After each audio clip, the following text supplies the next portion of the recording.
میں ہم نے انہی ہاؤسز کے اندر دیکھا ہے جی جی جب کسی کو کوئی فیور دینی ہوتی ہے تو سب جوڈیس میٹر نہیں ہوتا، پھر عدالتیں جو ہے ایئرپورٹ تک جاتی ہیں، پھر اپیلیں وہاں پہ دائر ہوتی ہیں اور وہاں سے آرڈر ہوتے ہیں، تو اس گندگی کے اندر ہمیں نہ رہ جائیں۔ مہربانی کر کے جب سارے ادارے ختم ہو چکے ہیں تو ہمیں اس گندگی میں نہ لے جائیں اور ریزولوشن پاس کرنے دیں۔ سینئر ہمارے دوست کھڑے ہیں، بات ان کو کرنے۔ جی جناب۔ حضرت علی کا ایک کال ہے جی، اور وہ کال یہ ہے کہ معاشرہ کفر کے ساتھ تو قائم رہ سکتا ہے لیکن ظلم کے ساتھ قائم نہیں رہ سکتا، اور جہاں انصاف کے تقاضے پورے نہ ہوں، جہاں قانون کی عدالت کا حکم نہ مانا جائے تو وہاں پھر ظلم معاشرے میں پھیل جاتا ہے۔ آج میں صرف پرائم منسٹر عمران خان صاحب کی بات نہیں کر رہا، آج کا اصل سوال جو ہے وہ آئین کے بارے میں ذکر کرنا چاہتا ہوں جناب۔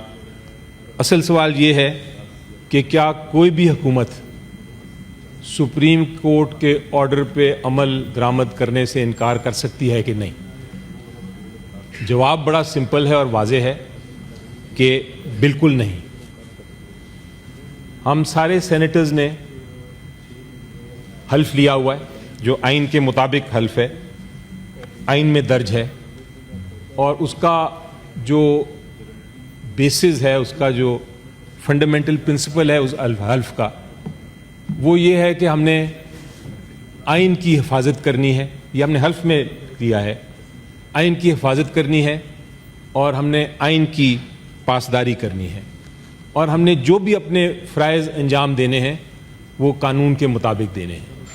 اگر آپ کہتے ہیں تو میں پڑھ دیتا ہوں، لیکن یہ اوتھ ہم نے سب نے لی ہے، اور یہ صرف ایک رسم کے طور پہ نہیں، یہ آپ نے اور میں نے ایک وعدہ کیا ہے، ہم سب نے ایک وعدہ کیا ہے قوم کے ساتھ۔ اور یہ وعدہ صرف اس لیے نہیں کیا کہ جب آئین پہ عمل کرنا ہے ہم نے آسانی سے تو ہم وہ کر لیں، یہ وعدہ اس لیے کیا ہے کہ جب، اور اس وعدے کا امتحان بھی تب ہے کہ مشکل وقت میں بھی ہم آئین کے ساتھ کھڑے ہوں، آئین کی حفاظت کریں۔ یہ اس وعدے کا اصل امتحان ہے۔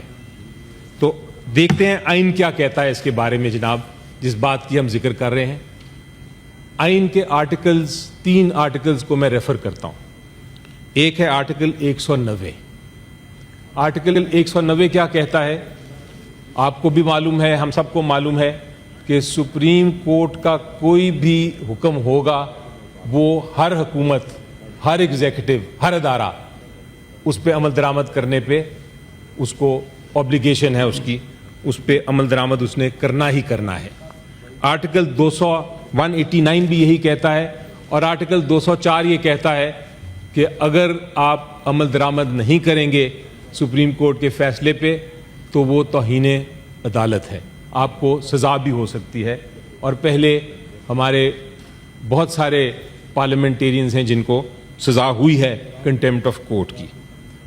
تو یہ جو تینوں دفعات میں نے کی، یہ کوئی معمولی دفعات نہیں ہے میری نظر میں، یہ بلکہ ریاست کے نظام کی بنیاد ہے، یہ تینوں جو شکے میں نے آپ کو ذکر کیا۔ اب ذرا نظر ڈالتے ہیں کہ سپریم کورٹ نے 18 اگست کو کیا حکم فرمایا سر۔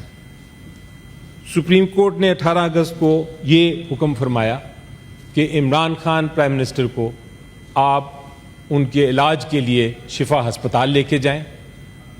نمبر 2، اس حکم میں یہ فرمایا گیا کہ آپ ایک میڈیکل بورڈ تشکیل دیں، اور میڈیکل بورڈ میں انہوں نے باقاعدہ طور پہ کہا کہ فزیشین ہو، جنرل سرجن ہو، آنکھوں کا ایکسپرٹ ہو، میڈیسن کا ماہر ہو، کارڈیولوجسٹ ہو، اور اس کے ساتھ ساتھ ڈاکٹر فیصل سلطان اور ڈاکٹر عظما کو بھی کہا گیا کہ وہ علاج میں شامل ہوں۔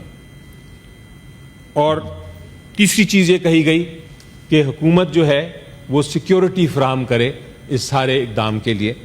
اور چوتھی اور سب سے اہم بات کی گئی، عدالت کے آرڈر میں یہ باقاعدہ طور پہ ذکر کیا گیا کہ آپ ان لیٹر اینڈ اسپرٹ، یعنی اس آرڈر کی روح کے مطابق آپ اس پہ عمل درآمد کریں گے۔ اب ہوا کیا